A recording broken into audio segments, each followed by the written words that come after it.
Հարգելի հեռուստադիտողներ, այժմ մեր տաղավարում ժամանակն է վերլուծությունների, այստեղ է արդեն Արմեն Չիբուխչյանը, բարև ձեզ Արմեն։ Բարև ձեզ։ Եկեք նախ եւ առաջ անդրադառնանք վարչապետ Փաշինյանի այցին Ղրղըզստան,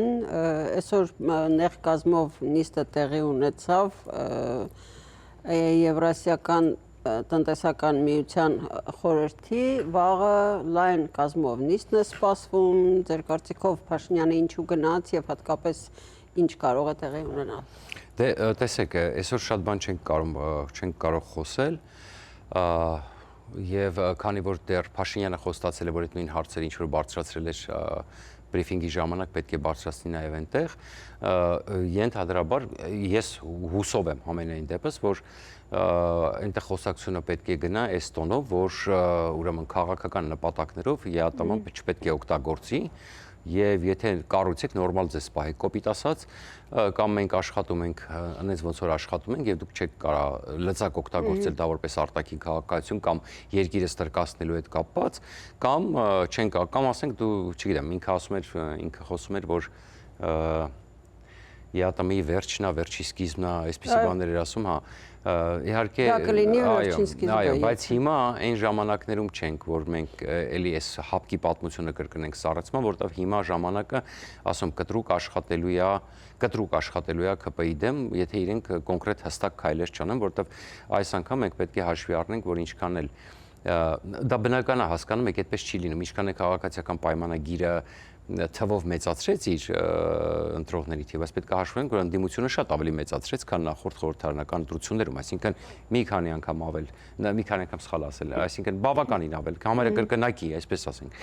գրեթե կրկնակի մեծացրեց իր թիվը, եւ եթե մենք հաշվի առնենք, որ Ծառուկյանի հետ այդ սկանդալային պատմությունը չլներ, եթե պատկերացնենք, որ Ծառուկյանի փոխարեն մեկ ուրիշ լներ, որի վրա չկարողանային այդ աստիճան, այսինքն լծակ, որը հասկանում ենք, Ծառուկյանը շատ ավելի խոցել է իր պատմության մեջ, նրանք այս փորձից շատ ավելի պատրաստված են հանդես գալու հաջորդ ընտրություններին, եթե իհարկե հաջորդ ընտրությունները ուրեմն հաջորդ ընտրություններին հասնենք, որովհետև աշխարհը այնքան խառն է եւ վստահաբար կտրուկ որոշումների կարիք է լինելու առաջիկայում եւ առաջի հանգրվանը լինելու է ենթադրում եմ արդեն ձմռանը ենթադրում եմ, որ հիմա այդ գազի գնի Ռուսաստանից հայտարարությունը տեսակ էր, այդ գազի գնի հետ կապված, էլ որ երկաթգծի հետ մեզ չեն խորհրդուկ ասեց, մեզ հետ չեն խորհրդակցել, այսինքն կվճարեք գումարները։ Այո, այս կարգի մի քանի օր առաջ այո, մենք այսքան կստանանք եւ այլն, ենթադրում եմ, որ այս պահին գուցե Փաշինյանը փորձում է հասկանալ ինչ է լինելու գազի գնի հետ եւ ըստ դրա արդեն տրամաբանական քայլերը Բայց Իրանի հետ արդեն համապատասխան գործընթացներ կան։ Շատ հուսով եմ, բայց Իրանի հետ կապված խնդրեմ ունենք մենք հիմա, չենք հասկանում ինչա կատարվելու Իրանում, բացի դրանից էլ իհարկե Իրանը հիմա շատ ավելի խոցելի է եւ էներգառեսուրսները վաճառելու խնդիր ունի եւ այդուամենայնիվ ես պետք է հասկանալ, որ ճիշտ է ինչքան էլ Միացյալ Նահանգները դեմ չի, որ Հայաստանը Իրանից գնի, հասկանալով իրավիճակը, բայց երբ որ հիմա, այսինքն նայած որ իրավիճակում, երբ որ իրանք լարված են, բայց ակնհայտ բաց կոնֆլիկտ չի, այդ պարագայում գուցե, բայց գիտեք, եթե բաց կոնֆլիկտը սա աշխարհը նայում է, բոլորը հարց կտան, իսկ ինչու Հայաստանին կարելի է, մեզ չի կարելի, կոպիտ եմ բերում օրինակը, բայց այսպիսի իրավիճակը, որ սա նայում են Իրանը թշնամի է, Ամերիկան, ասենք, փակել է ճանապարհները, ֆինանսներից կտրում է, ասենք, ռմբակոծում է, ենթադրենք, եթե պատերազմը վերականգնվի ու Հայաստանը Իրանից գազ է ստանում, ասենք, ու չգիտեմ, այդտեղ, այսինքն նայած ինչ պայմանագիր, նայած ինչ ձևով ոնց են վճարելու, եթե Թուրքմենստանի այդ սվոփ տարբերակով անեն, դա ավելի խելացի տարբերակ կլինի իհարկե, այդտեղ մենք ընդհանրապես ոչ մի խնդիր չենք ունենա։ Ոչ մի խնդիր չենք ունենա։ Եվ սա կարծում եմ այս բանակցությունների անցած 2 տարի արդեն գնում են, չգիտեմ ինչ որ մի պահի կարծես թե ընդհատվել են կամ գուցե շարունակվում են, ես չգիտեմ, բայց կարծում եմ ամենախելացի տարբերակը, որովհետեւ մենք չունենանք որևէ խնդիր Թուրքմենստանից սվոփ տարբերակով անելն է, բայց այստեղ խնդիր է, իսկ արդյոք Իրանը հիմա այս իրավիճակում ուրեմն հատկապես որ կա թրիփի խնդիր, ինչպես իրան կպահի այդ սվոփ տարբերակի հարցում, հա, եթե մի տարի առաջ, 2 տարի առաջ կնքեինք, մի քիչ արագ լինեինք այն ժամանակ, հիմա այդպիսի հարց դժվար թե ծագեր, բայց հիմա արդեն չգիտենք, անորոշությունը։ Հիմա Ռուսաստանի հետ կապված պետք է հասկանանք վաղը ինչ կասի Փաշինյանը։ Մենք այսօր չենք ուզում առաջ ընկնենք, որովհետև հասկանանք, որովհետև իր խոսքերից էլ է նաև կախված։ Ինքը պատրաստ է գնալ զիջումների, թե անզիջումը, ասենք, ինչ որ ասեց բրիֆինգի ժամանակ կրկնելու է։ Դրա համար սպասենք տեսնենք։ Եվ հենց այս առումով երևի այսօր Ռուսաստանից կարծես մեկը մյուսի հետևից խոսքները մեկ արած, երբեմն նույնիսկ նույն նախադասություններով, սպառնալիքների տոնով Մատվիենկոն Պետդումայից, հետո Ավերչուկը կառավարությունից, նաև արտգործնախարարության Զախարովայի տեղակալներ, ոնց որ Ֆադեևը, այո, Ֆադեևը սպառնալիքների տոնով։ Այո, իրենք հասկացնում են, տեսեք, խնդիրը դրված է, ես ասում եմ, հիմա հարցը հետևյալն է։ Ռուսաստանը Հայաստանից պահանջում է կողմնորոշվել։ Ես շուտվանից ես զգուշացնում, այն որ իրանք ասում են, մենք մնանք ռեգիոնալիստ, արանքում, բոլոր հարևանները, ես բացատրում եմ, ասում եմ, ռուսները այդ պետությունը չեն։ Առաջինը կողմնորոշվել պահանջելու են ռուսները, թե դες թվում է արևմուտքն է առաջինը։ Այո, արևմուտքը պահանջում է, բայց արևմուտքը այդ մեթոդներին դու գիտեք չի դիմում։ Այդպիսի լկտի մեթոդներին արևմուտքի զենքը որն է, օգնում է վատագույնը, որ արևմուտքը կարող անի, զրկի օգնությունից, բայց նա չի սպառնում այս պարագայում, հատկապես հաշվի առնելով շահերը տարածաշրջանում, հասկանում եք, եւ ասենք արևմուտքը շատ ավելի էլի զենքեր ունի, իհարկե օրինակի համար, եթե հասկանա օրինակ Հայաստանից հույս չկա, ինքը կարող է շատ ավելի սերտ սկսել, այսինքն այն կարողությունները, որ կարող էր փոխանցել Հայաստանին, կարող է փոխանցել Ադրբեջանին։ Այսինքն նրանք աշխատում են այս ֆորմատով, նրանց գործիքակազմը շատ ավելի լայն է, եթե քեզնից հույս չկա, դու իր շահերը չես հետապնդում, ուրեմն չես պաշտպանում, ուրեմն իրանք կգնան նրա հետ կհամագործակցեն, ով իրենց շահերը սպասարկում է։ Սրա մասին է խոսքը։ Իսկ ռուսները սպառնալիքի գործիքով են անելու, սպառնալիքի։ Եվ հիմա իրենց խնդիրն է հետևյալ, ասում են, կամ այս կողմ, կամ այն կողմ պետք է հիմա որոշես։ Եկեք այսքանով սահմանափակվենք, հա, ծրագրի ասացվածում շարունակենք Կովասից հետո։ Դեռ չգիտեք, թե ինչպես կարող եք դիտել սիրված սերիալները առաջինը և դիտել այն որակով ու ամենուր։ Ինչպես բաժանորդագրվել Armflix հայկական էքսկլյուզիվ կինոպլատֆորմին։ Հետևեք մի քանի պարզ քայլերի և ստացեք հասանելիություն առաջինը դիտելու Armflix-ի բազմաժանր հայկական կինոարտադրանքը։ Քայլ առաջին՝ մուտք եք գործում armflix.com։ Քայլ երկրորդ՝ սեղմում եք բաժանորդագրվել կոճակը։ Քայլ երրորդ՝ ընտրում եք ձեզ համար ցանկալի բաժանորդագրման տարբերակը։ Քայլ չորրորդ՝ լրացնում եք քարտի տվյալները և գնում եք առաջ։ Իդեպ Armflix-ը կարող եք դիտել ամենուր և անսահմանափակ, ներբեռնելով նաև հավելվածը հեռախոսի և անմիջապես հեռուստացույցի վրա։ Դրանով իսկ կանեք ամենալավ նվերը ձեր ծնողների և տարեցների համար, որոնք չեն սիրում դիտել սիրված սերիալները համակարգչով, իսկ հեռուստացույցով սեղմելով մեկ կոճակ նրանց հասանելի է դառնում ողջ կոնտենտը։ Երիտասարդները Armflix-ի iOS և Android հավելվածների միջոցով կարող են դիտել դրանք ամենուր։ Իդեպ, մեկ գրանցված բաժանորդագրությամբ կարող եք դիտել բոլոր սարքերով։ Ահա և վերջ, դուք ստացաք հնարավորություն դիտելու հայկական ամենանոր, բազմաժանր և էքսկլյուզիվ ֆիլմերն ու հեռուստասերիալները մեկ հարթակում։ Դե ինչ, բարի դիտում։ Armflix, եղիր կոնտենտի թրենդի մեջ։ Վերլուծություններն շարունակվում է RTN-ի եթերում, այստեղ է Արմեն Չիբուխչյանը եւ այժմ անդրադառնանք փաստին, որ Լայպցիգի օդանավակայանում այսօր շատ վտանգավոր դրոն է հայտնաբերվել։ Խնդրենք պարոն Չիբուխչյանը նախասի ինչ մասին է խոսքը։ Մինչև վերջացնելը նաև ասենք, որ Ռուբինյանի հետ հեռախոսազրույցում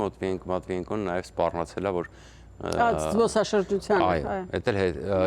հերթական ոլորտն է, որը իդեպ բավականին լուրջ վնաս կարող է հասցնել, որովհետև Հայաստանը վերջին տարիներին հպարտանում էր, որ այդ զբոսաշրջիկների թիվը ավելացել է եւ լավ գումար է գալիս։ Եվ այլն։ Ոչ թե կհամոզեմ, որ զբոսաշրջիկը չգա, այլ պարզապես կարգել են այս դեպքում կկարողանան ինչ-որ բանի հասնել։ Ֆաշիստական երկիր է, կարան փակեն, ասենք ոնց ուզեն կան բռնապետական երկիր է, ոնց կուզեն կֆռասեն։ Առավել եւս ես ասեմ, իդեպ հետաքրքրական մի բան ասեմ, եթե խոսակցությունները հաստատվեն, որ Ռուսաստանում համընդհանուր մոբիլիզացիա է հաստատվելու, դու գիտեք չէ հիմնականում որտեղ են փախնում։ Կայծը տվեցին, հետո լռեցին։ Բայց գիտեք չէ որտեղ են փախնում Ղազախստան, Հայաստան, դա ԵԱՏՄ երկրներ, իսկ մոտիկ երկրներ հիմնականում մոտիկ են, ոչ մեկ չի թռնում Қырғызստան կամ շատ քիչ մարդիկ են թռնում։ Հիմնականում թռնում են Հայաստան, Ղազախստան, նու որոշ մասը նաև Վրաստան, բայց Վրաստանում գիտեք, այս վերջի սկանդալներից հետո տեսնում եք, որ ռուսներին լավ չեն վերաբերվում Բայց Վրաստանը։ ակնհայտ է, չէ, որ սարսափում են այդ մտքից, որ կարող են հայտարարել հենց իրենք ռուսները։ Այո, բացի դրանից էլ տեսանք, որ հիմա դեպքեր են հայտնաբերում, երբ որ օրինակ որ Թուրքիային են գնում, առաջ Թուրքիայից շատ դուրս գալի, հիմա թուրքերը վերադարձնում են։ Թուրքերը վերադարձնում են եւ Թուրքիան դառնալա ոչ վստահելի, այսինքն Թուրքիա չեն կարողանում գնալ արդեն։ Փախնել Թուրքիա նշանակում հենց բռնվել, ասենք, եթե դիմեն իրանց վերադարձնեն, Թուրքիան վերադարձնում է։ Վերջերս մի պատմություն եղավ, մեկը նավակով դուրս էր եկել Ռուսաստանից փախած զինծառայով։ Նավակով դուրս էր եկել, հասել էր Թուրքիայի ափերը, Թուրքիայից գնացել էր նավեր վերցրել գնացել էր Հունաստան, Հունաստանում բռնել հետ էին ուղարկել Թուրքիա, թուրքերը բռնել ուղարկել էին հետ։ Այսինքն ըստեղ Հայաստանը դրա համար նորից եմ ասում, պատճառներ կգտնեն, այնքան բաներ կանեն մի խոսքով։ Հիմա Լայպցիգի հետ կապված տեսեք, ուրեմն սա հենց խոսում է այն մասին, որ շատ ժամանակ երբ որ խոսում ենք, չէ, ասենք շատերը Եվրոպայում շատ են նեղվում, Եվրոպայում բարդակ է։ Մեկնաբանում են այսօր, որ կարող է ինչ-որ աշխատողներ, ինչ-որ նայեք, մյուս աերոպորտների շուրջ օդանավականների ուրեմն եղել է անվտանգ, հատուկ քանի որ ռուսական դրոնները անընդհատ հայտնվում են Գերմանիայում եւ այդ մասին շատ չի խոսվում հիմա, բայց շուտ վանից եւ անընդհատ մտնում են Գերմանիա։ Օդանավական, դե գիտեք, Ուկրաինան շատ դեպքերում իր քաղաքացիական եւ ռազմական ավիացիան շատ դեպքերում պահում է Ուկրաինայից դուրս։ Դա կնի Լեհաստանը, դա կնի Գերմանիան։ Հիմա օրինակ ուկրաինական Անտոնով հայտնի ավիաընկերությունը, Antonov Airlines-ը, իրանք որոնք հիմնականում ռազմատրանսպորտային ինքնաթիռներ են, դուք գիտեք մեծ քանակությամբ զենք զինամթերք են տեղափոխում, դրանք Լայպցիգի օդանավակայանում ունեն իրենց, այսպես ասում է, կայանատեղին։ Եվ բացի դրանից հիմա մեծ անգարներ են սարքում եւ պահեստներ, այսինքն իրանք հաստատվել են Գերմանիայում, այնտեղից են։ Եվ դա իդեպ զենքի, որքան ես հասկանում եմ, որքան ինֆորմացիան գալիս է, դա զենքի լոգիստիկայի, Ուկրաինա զենքի մատակարարման լոգիստիկայի մի մասն է։ Եվ բայց դա չէր կարող գաղտնի լինել, տենց բացահայտ, բոլորը գիտեն այդ մասին։ Տեսեք ինչ է եղել։ Ուրեմն պատկերացրեք ինչ բարդակ է, կներեք ես բառից համար ռուսերեն ու վատ, բայց հայերը հասկանում են դրա համար ստիպված օգտագործում, այսինքն ինչ քաոս է տիրում օդանավակայանում, ամենաթողություն եւ որ ուրեմն տուրիստները գիշերով նկատում նախ ասեմ որ այդ որպեսզի պարզ լինի Անտոնովը ֆրանսիական զենքով բեռնված գալիս է ամբողջությամբ զինամթերքա մեջ է գալիս է Լայպցիգի օդանավակայան այդ ընթացքում դրոնը հայտնաբերում են այդ օդանավակայան այդ օդանավից ընդամենը մի քանի մետրի վրա այդ օդանավից պատկերացնում եք չէ հասկանում եք չէ թիրախը ինչն է գիշերը տուրիստները պատահական նկատում են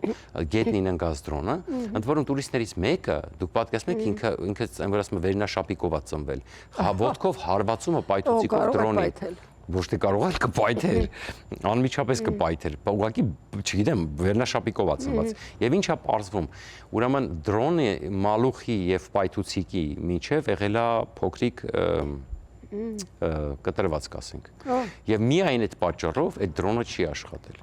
Եվ բացի դրանից անխույտ վերաբերմունք նաև դրոնը տեղադրողների կողմից։ Ես չգիտեմ ով է, ոնց է այդպես եղել, ինչի է այդպես եղել, չգիտեմ կարող է տարբերից չեմ ուզում տեխնիկական հասցնել, բայց դե բախտերը բերել է, բայց հիմա ինչ են մեկնաբանում, ասում են դե կարող է հիմա արձակուրդի սեզոն է, պատկերացնում եք ինչի մասին ենք մենք խոսում, ինչ պատերազմի եւ այլն։ Կարող արձակուրդի սեզոնը ասում է այդ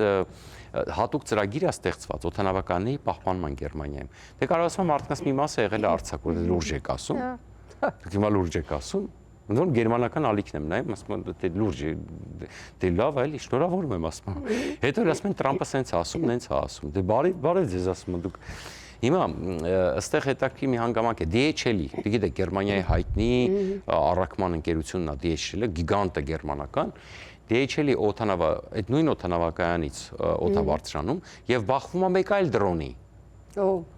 Հիմա կասկածում են մեծ հավանականությամբ համարում են դրոնը։ Հիմա այստեղ ուրիշ հարց է, հիմա ման են գալիս բոլորը այդ մյուս դրոնը։ Անմիջապես վայրեջք է կատարել, չի շարունակել։ Հիմա արդյոք այդ դրոնը էլի եղել է անսարք վիճակում մեծը սրա մեջ հաստատ պայթուցիկ եղել է։ Արդյոք նրա մեջ պայթուցիկ եղել է, թե չի եղել։ Այդ ինչ դրոնի է բախվել, ինչա։ Դուք հասկանում եք, հիմա անգաս ման են գալիս երկրորդ դրոնը, հասկանեք, այդ ինչ դրոն է եղել, ինչ ոնց է, հիմա երկրորդ անգամ հրաշք տեղի ունեցել։ Թե սա գուցե, ասենք ասենք ինչ որ գուցե չեմ ուզում ես կոնսպիրոլոգիայի մեջ կամ ինչ-որ շատ բարդ կոմբինացիաների մեջ մտնել, բայց այո, ասենք գուցե ասենք որտեվ այդ պայթյունը կարող է սարսափելի հետևանքներ ունենալ, բա ասենք այն աստիճանի հետևանքներ կարող է ունենալ, որ ուղղակի Գերմանիայի ժողովուրդը կարող է ուրեմն սկսել ալտել Պուտինին, որովհետև այսինքն հիմա եթե այնտեղ AfD կա, որի հեղինակությունը աճում է, որը փորձում է Պուտինին ավելի հաջողանալ, այս իրավիճակում պատկերացնում եք, եթե լինեին օրինակ մի քանի հազար մարդու զոհ եւ Պուտինը տերորիստական ակտ իրականացներ։ Դա կազդեր Գերմանիայի հասարակական կարծիքի վրա վստահաբար եւ ենթադրում եմ, որ եկեք չբացառենք նաեւ այս սցենարը, որ սա գուցե զգուշացման պես մի բան է եղել։ Եկեք շատ կարճ երևի արդեն ժամանակ չունենք Հեքսեթի եւ Թրամփի միջև ինչ որ խոսակցություն է եղել, որին մասամբ անդրադառնում են լրատվամիջոցները, որքանով է դա իրականության համապատասխանում Ուկրաինայի հետ առնչություն ունի։ Դե Թրամփը ասում է, որ սպառնացել է, որ այդ արտահոսքը ովքեր այդպիսի բան են ասել, կդատվեն, սպառնացել է դատել։ Զենք չունենալու մասին։ Այո, սա գիտեք, այս ամեն ինչի մասին է, այս զենք չունենալու մասին, այո, որ խնդիրը հետեւյալն է, որ իբր թե այո, այդ սպառազինությունը վերջացել է, Թրամփին սխալ են զեկուցել, Թրամփը ասել է, մենք ասում ենք, we are fully loaded, այսինքն մենք տենց ասում ենք full, այսինքն լրիվ լցված ենք, էլի ասենք այդ եւ այլն։ Եվ իբր Հեքսեթն ասել է, ինձ են սխալ զեկուցել եւ այլն։ Բայց եկեք չհավատալ, թույլ տվեք չհավատալ այս ամեն ինչին, սա Թրամփի չենք հասկացել։ Ինչ ենք ապում Հեքսեթին, որտեղ լրատվամիջոցներին էր մեղադրում Թրամփը։ Մենք հասկանում ենք, չէ՞ որ արդեն սովորել ենք, չէ՞ Թրամփի տակտիկային, ինչքան այսպիսի Նեթանյահու եւ Թրամփի կռիվների մեջ, բայց հետո տեսնում ենք, որ ինչ արվում է Իսրայելի համար է արվում։ Այսինքն Միացյալ Նահանգների Իսրայելի շահերից է բխում, այնպես չի որ իրանք։ Այսինքն Իսրայելը ասում է, այո, մեր Միացյալ Նահանգների շահերից հարցում չի բխում, բայց իրականում շատ դեպքերում բխում է եւ մենք տեսնում ենք, որ այդ արտահոսքերից շատերը հենց միտումնավոր են թողնված։ Հիմա թե ինչ են թողնված, լավ է, դե արդեն հաջորդ շաբաթ կշարունակվի կխոսենք այդ մասին։ Որովհետեւ վաղ ուրբաթ է, իսկ ուրբաթորեն կամ վաղն է, եթե հասնեն լայվում խոսենք։ իր YouTube-յան լայվով է հանդես գալու։ Այսօր մեր թողարկումն ավարտվեց, հարգելի հեռուստադիտողներ, ցտեսություն, կհանդիպենք մենք այստեղ տաղավարում եւ դուք Արմենն էլ YouTube-յան լայվում, ցտեսություն։ Հաջողություն ձեզ։